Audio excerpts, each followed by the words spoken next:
ce que je suis en train de toucher chez toi, c'est une incapacité à admettre tes besoins.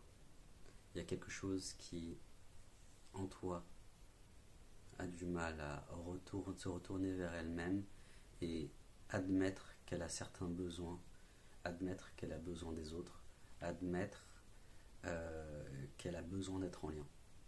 Et donc, je dis ça parce que je suis en train de contacter aussi une sorte de barrière à la relation.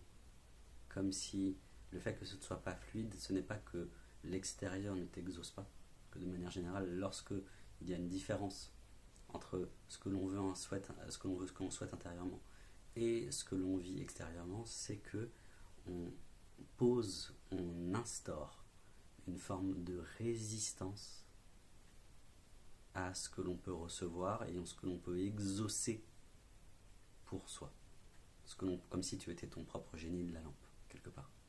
Et chez toi, en fait, pour reprendre l'exemple, enfin l'image du génie, c'est tu refuses de t'exaucer toi-même. Donc je disais qu'il y a une forme de barrière, de rétention.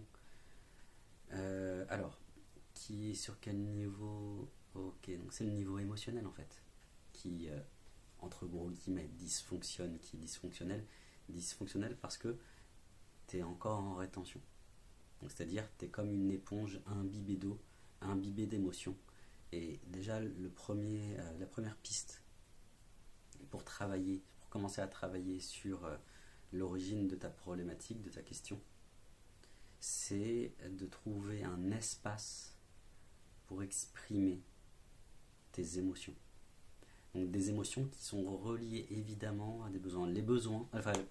Les émotions sont la porte d'entrée qui mène aux besoins. Et comme tu fais une rétention d'informations, une rétention de je n'ose pas exprimer les émotions, pourquoi? Parce que tu as peur des conséquences. Ouais, c'est ça. Tu t'es créé une prison émotionnelle en fait, tu vis tes émotions à l'intérieur de toi, seul avec toi-même, et tu refuses. Il y a une part de toi qui a été construite il y a beaucoup d'années, qui refuse d'exprimer ses besoins en face de quelqu'un qui serait capable de retourner ses besoins contre toi.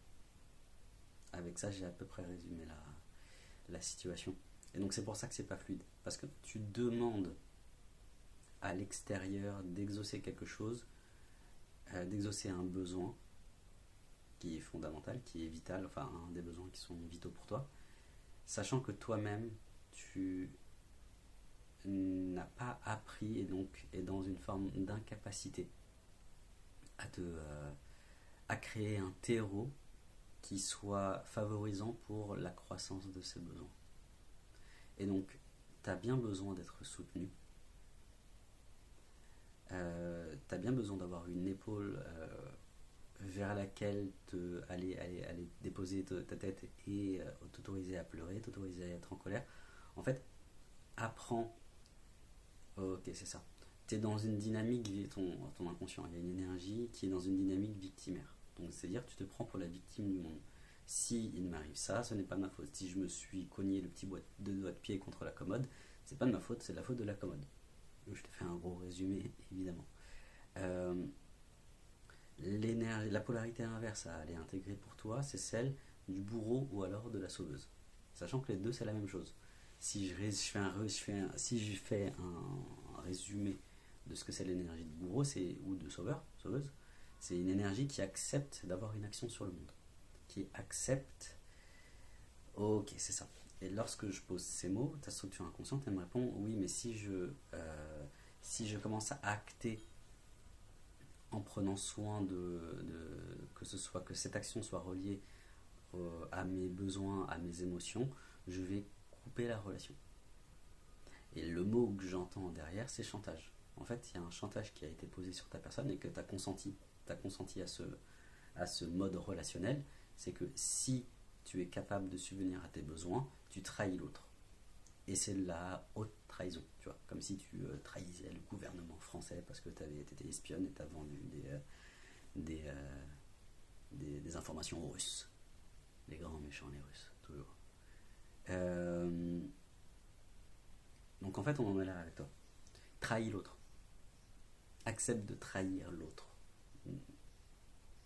Parce que je dis ça parce que c'est pour ton inconscient. C'est dans tes actions, accepte de trahir l'autre pour aller vers toi, pour aller vers tes besoins, pour les rendre prioritaires, pour en faire une réelle priorité dans ta vie.